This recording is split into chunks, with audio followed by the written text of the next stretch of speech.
They lied to you. It wasn't a small lie, it was a fundamental deception woven into the fabric of your upbringing. From the moment you sat in your first classroom, the system planted a virus in your mind. It's a simple, deadly idea that keeps the poor, the middle class exhausted, and the elite entirely safe from competition. The idea is that money is a result of sweat. They taught you that if you want more, you must suffer more. If you want to build an empire, you must break your back. They taught you that resources are scarce and you must fight your neighbor for a crumb of bread. But I want you to look around. Really look. Look at the people working the hardest in your city. The laborers doing double shifts under the sun. The corporate employees answering emails at 2 a.m. The people trading their health for a paycheck. Are they really the wealthiest? Of course not. They are the most tired. They are the most anxious. Now, look at the elite, the true 1%. Do they look exhausted? Do they look like they are panicking about survival? No. They move with a terrifying calmness. They don't work for money. They compel money to come to them. There is a silent law governing wealth that has nothing to do with labor and everything to do with alignment. Today, we are going to declassify the psychology of effortless wealth. This is the manual they didn't give you. But before we unlock this door, we need to verify your clearance level. Make sure you are positioned to receive this. Click that subscribe button and turn on notifications. You need to be in the room when we reveal what the rest of the world is afraid to discuss. Here is the truth that education system was designed to hide from you. Wealth is not generated by your hands. It is generated by your frequency. There is a thinking substance, a psychological field that permeates the universe. Call it the matrix, call it God, call it the quantum field. It doesn't care what you name it. It only cares what you signal to it. Most men signal desperation. They wake up thinking about death. They drive to work fearing their boss. They go to sleep checking their bank balance with a knot in their stomach. The universe receives this signal of lack, and like a perfect mirror, it reflects lack back into their reality. You cannot transmit poverty and expect to receive wealth. It is a physics impossibility. The wealthy understand a dark psychological secret. Reality is pliable. It bends to the mind that refuses to accept current circumstances. The man who is rich is not rich because he is lucky. He is rich because he is thinking in a certain way. This brings us to the first protocol, the death of competition. You have been trained to compete, to fight for scraps on the table, to believe that for you to win, someone else must lose. This is the scarcity mindset, and it is the mental prison of the working class. The moment you compete, you admit that supply is limited. You admit you are afraid. You lower yourself to the level of the pack. The masters, the industrialists, the visionaries, the dynasties, they do not compete, they create. They step out of the frantic race entirely and build their own track. When you look at a competitor and try to undercut their price or steal their customers, you are operating in a finite world. You are fighting over a slice of the pie. The creator mind realizes that the kitchen is open. You don't fight for the slice, you bake a new pie. When you stop competing, you stop looking over your shoulder. You stop reacting to what others are doing. You become the origin point of a new reality. This is how empires are built. Not by doing what everyone else does slightly better, but by doing what no one else has dared to imagine. But how do you maintain this mindset when your bank account is empty? how do you ignore the reality of your bills? This requires the second protocol, the architecture of faith. And I don't mean religious faith in the traditional sense. I mean faith as a psychological weapon. The average man waits to see the gold before he feels rich. He needs physical proof before he allows himself to feel secure. This is backward. The master feels rich, acts rich, and speaks with authority first. Because nature abhors a vacuum, the gold must rush in to fill the space he created. Imagine you are a radio tower. If you broadcast the signal of, "I hope I get rich," the universe hears the doubt. It hears, "I am not rich."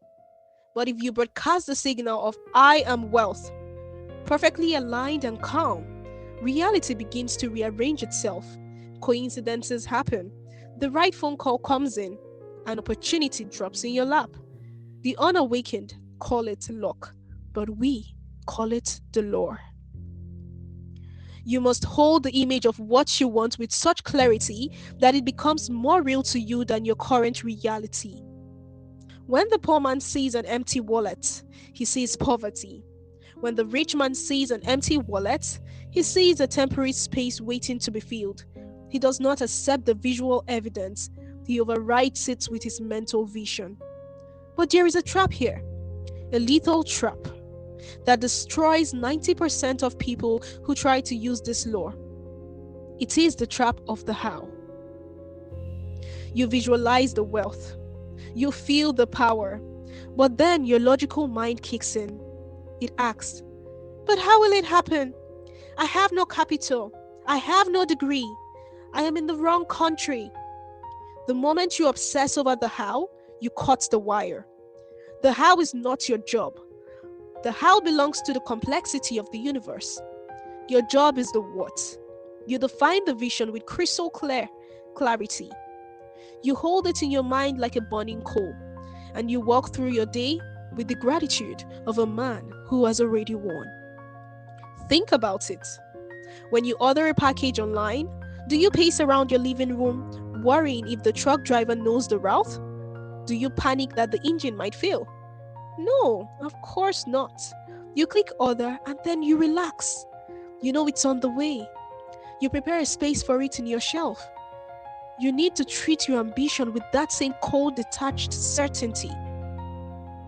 And now, this brings us to the third protocol, gratitude as a time travel device. In the soft world, gratitude is just saying thank you to be polite. In the world of power, gratitude is a hacking tool. When you are grateful for money you haven't received yet, you are hacking the timeline. You are telling your subconscious that the event has already occurred. This destroys fear. You cannot be anxious and grateful at the same time. The two frequencies cannot coexist in the same space. The rich wake up and give thanks for the empire that is coming. The poor wakes up and complain about the job that they have. One is a magnet, the other is a repellent. But let's be clear. This is not about sitting on the couch and dreaming. That is the delusion of the lazy. This leads us to the final, most critical piece of the puzzle, efficient action. By thought, the thing you want is brought to you. By action, you receive it. But not just any action, not busy work, not running around like a headless chicken trying to force doors open. I am talking about efficiency. Every day, you must do all that can be done for that day, and you must do every act in a successful manner. Most people do too much, but they do it inefficiently. They are busy, but their actions carry no power. The master understands that every email sent, every handshaking, every deal proposed must be done with the thoughts of power behind it.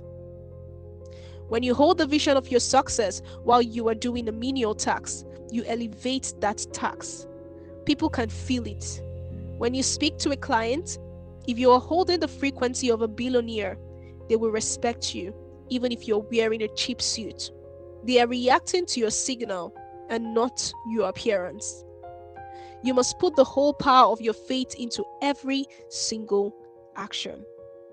So, here is your protocol for tomorrow. Wake up. Do not check your phone. Do not let the news or social media program you with their fear or outrage. Sit in silence. Visualize the empire you are building, not as a fantasy, but as a memory of the future. See the bank account numbers. Feel the texture of the life you are creating. Then go to work. But don't work like a slave. Work like a king who is temporarily visiting the construction site to supervise. Move with purpose and not panic. Speak with clarity and not confusion. When you walk into a room, assume you own it. When you face a problem, assume the solution is already on its way. Watch how people react. Watch how the world starts to bend around you. And no, this isn't magic. It is superior psychology. It is the dominance of mind over matters. It is the silent law. Most people will watch this video, get a momentary hit of motivation, and then click away to watch a cat video. They will go back to the grind, complain about the economy, blame the government, and stay exactly where they are. They are asleep.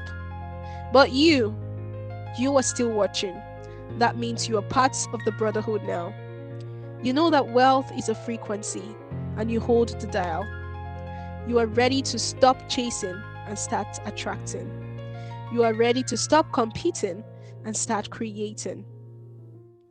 If this message resonated with the dormant power inside of you, hit that like button now. It is a signal to yourself that you value this truth. Share this video with the one friend who you know is destined for more. Don't leave your circle behind in the dark. And if you haven't already, kindly subscribe.